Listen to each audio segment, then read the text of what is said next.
Good morning, children. Welcome back. Hope you all are fine. We are studying about the freedom movement.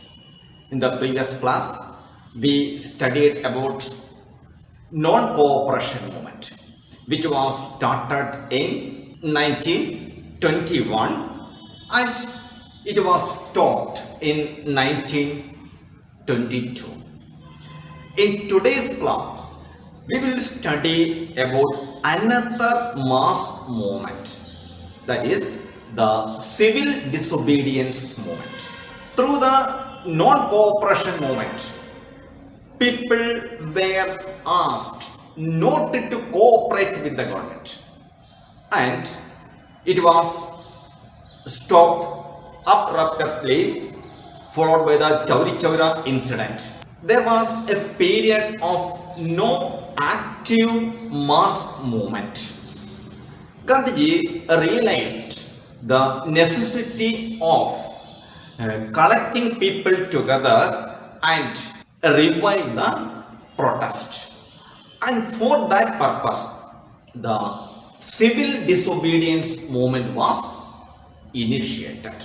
The movement was an attempt to paralyze the functioning of the government by breaking the laws passed by the British government. And so, this very particular movement is called as Civil Disobedience Movement, because through this movement, the people challenged the laws passed by the British government. They disobeyed these laws. Let us study the factors that lead to the beginning of Civil Disobedience Movement. The most important reason behind the beginning of the movement was the coming of Simon Commission. The British government has appointed a commission under the chairmanship of Sir John Simon.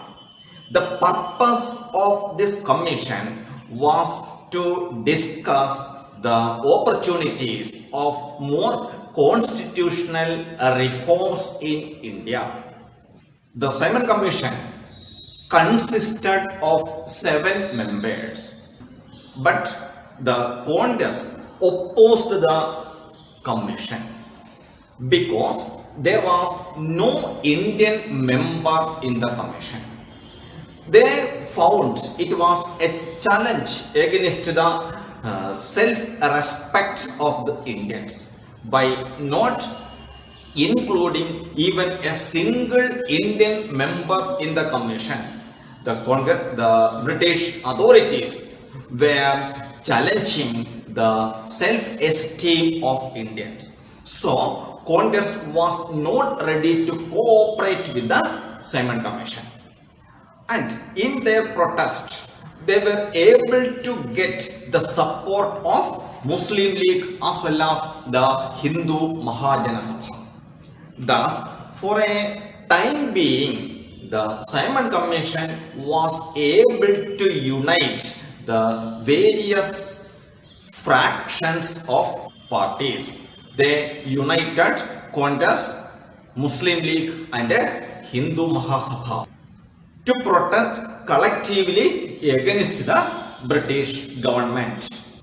On February 3rd, 1928, the Simon Commission reached in India, and the day of their arrival was observed as a nationwide hartal. People were not ready to cooperate with the Simon Commission. They organized demonstrations and dharnas at different parts of the country with the slogan, Simon, go back. Nationwide protests continued throughout the country, and in October 30, when people were protesting against the Simon Commission, police opened lathi charges and Lala Lajpat Rai succumbed to death followed by the injuries of the Lathi charge. Declaration of Purna Swaraj by the Congress was another important reason behind the launching of Civil Disobedience Movement.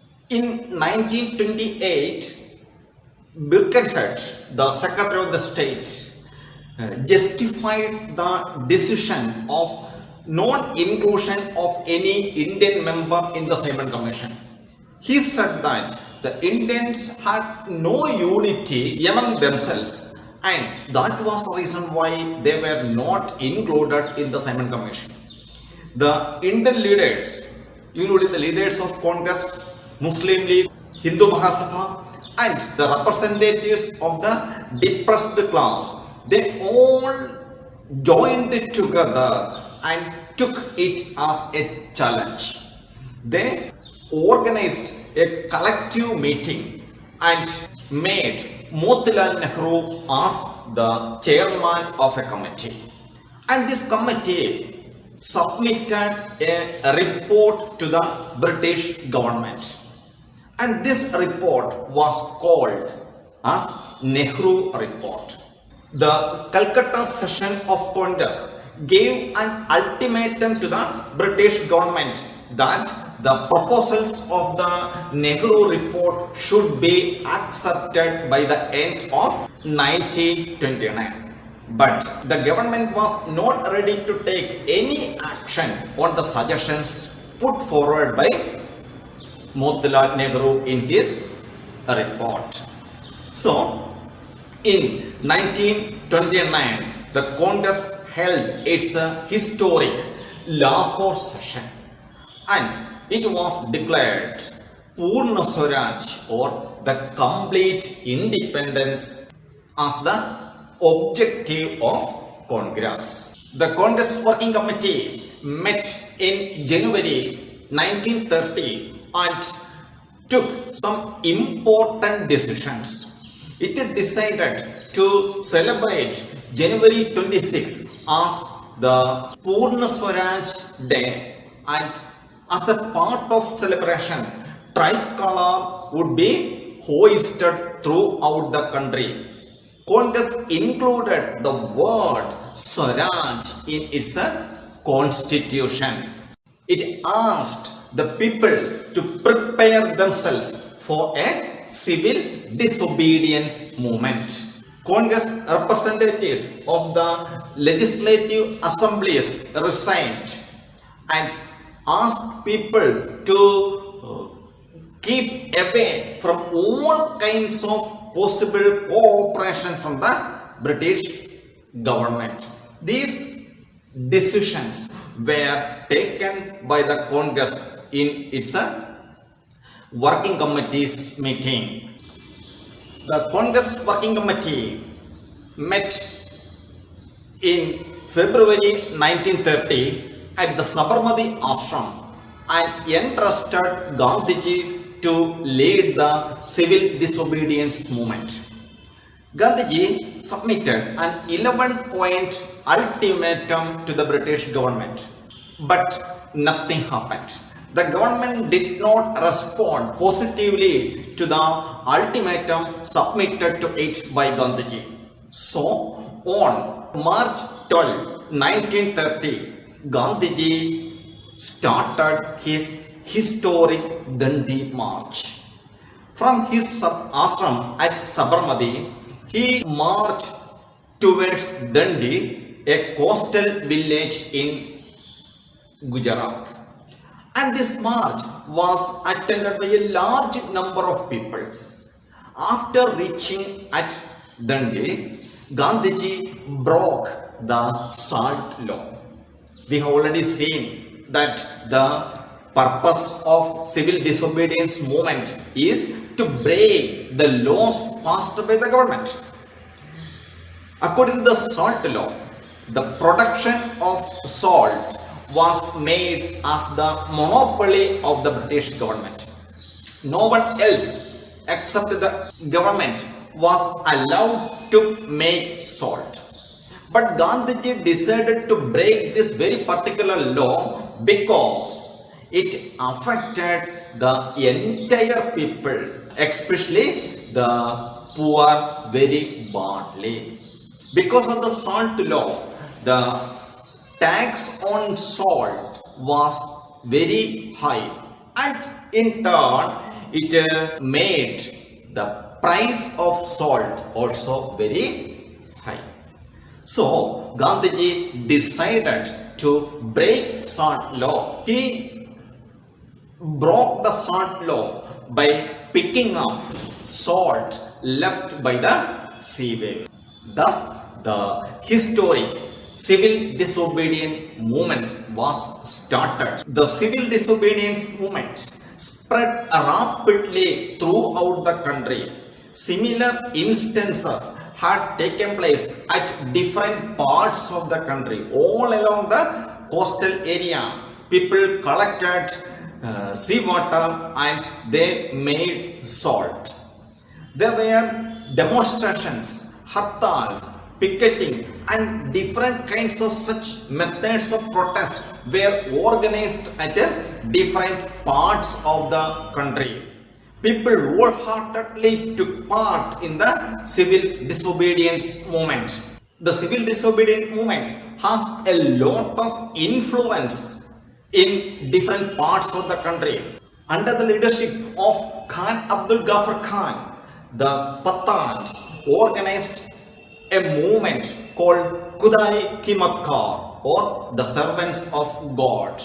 The civil disobedience movement resulted in mass strikes at different parts of the country and the organization of parallel governments in many places. Thus, we can say that the civil disobedience movement was one of the mass movements which shook the foundations of the British authority. The British took all the possible measures to control, to suppress the movement. The leaders of Congress were arrested. Congress was declared as an illegal organization. A large number of people were arrested and sent behind bars. When these situations were going on in India, the British authorities decided to conduct a round-table conference. This round-table conference was held in 3 phases. The first round-table conference was held from November 12, 1930 to January 19, 1931. Since the Congress was unhappy with the suggestions of Simon Commission, it did not attend the first roundtable conference. Though the British authorities used all the possible measures to suppress the mass movement, they were not able to make any considerable change in it. The Satyagraha movement was not at all possible to suppress. So, the British government decided to negotiate with Gandhiji, and as a result, a pact was signed between Gandhiji and the Viceroy Lord Irwin. This pact was called as Gandhi-Irwin Pact. According to the provisions of the Gandhi-Irwin Pact, the government decided to end all the suppressive actions upon Congress and its workers. It decided to return the confiscated property of the Satyagrahis. It decided to release the people who were arrested as a part of protest movement. The government permitted people living in near the sea coast to collect and make salt, and it permitted peaceful picketing of shops selling liquors and foreign products. So these are the permissions that the British government had given to the Congress. From Gandhiji's side, he agreed that Congress would cooperate with the British government and would attend the second roundtable conference. Not only that, he agreed that the civil disobedience movement would be stopped and won't press the government to investigate the atrocities done by police against the Satyagrahis. According to the provisions of the Gandhi-Irvin Pact, Gandhiji attended the second roundtable conference, which was held from September 7 to December 1st, 1930. But soon the conference had a deadlock on the issue of granting separate electorates for minorities. Earlier, Muslim League was demanding separate electorates, and now, along with Muslim League, now the depressed class, Anglo-Indians, then Indian Christians, and all those groups too started to demand for the separate electorates. Not only that, the British government was not ready to give any specific answer with regard to granting dominion status to India. Because of these reasons, no progress was made in the second roundtable conference. Gandhiji returned to India empty-handed. The third roundtable conference was held from November 17 to December 24, 1932. It was boycotted by Congress. Though Congress did not take part in the third roundtable conference, it was attended by some 46 delegates. Dr. Ambedkar demanded for the creation of separate electorates for the depressed class, and the British government agreed the creation of separate electorates on the basis of religion and caste. Gandhiji was totally against the creation of separate electorates based on caste and religion. He believed that this will affect the unity of Indians. After the failure of second roundtable conference, Gandhiji returned to India. During those time, the entire world was reeling under a great economic depression. The people of India too was suffering from great economic loss. In such a situation, Gandhiji wanted to have a discussion with the Viceroy to talk to the problems of farmers. But the permission for such a meeting was not granted to Gandhiji. It infuriated Gandhiji, and he decided to relaunch the Civil Disobedience Movement. Already we have seen that according to the Gandhi-Irvin Pact, Gandhiji cancelled or called off the movement, and again it was decided to revive. Thus, Congress passed a resolution for the revival of the movement. When the Civil Disobedience Movement was relaunched, the British followed all the possible measures to suppress it. As in the earlier case, the Congress leaders were arrested. On January 4, 1932, Gandhiji himself was arrested. The Congress was declared as an illegal organization. Its properties were confiscated. The leaders of Congress were arrested. Their properties too were confiscated by the government.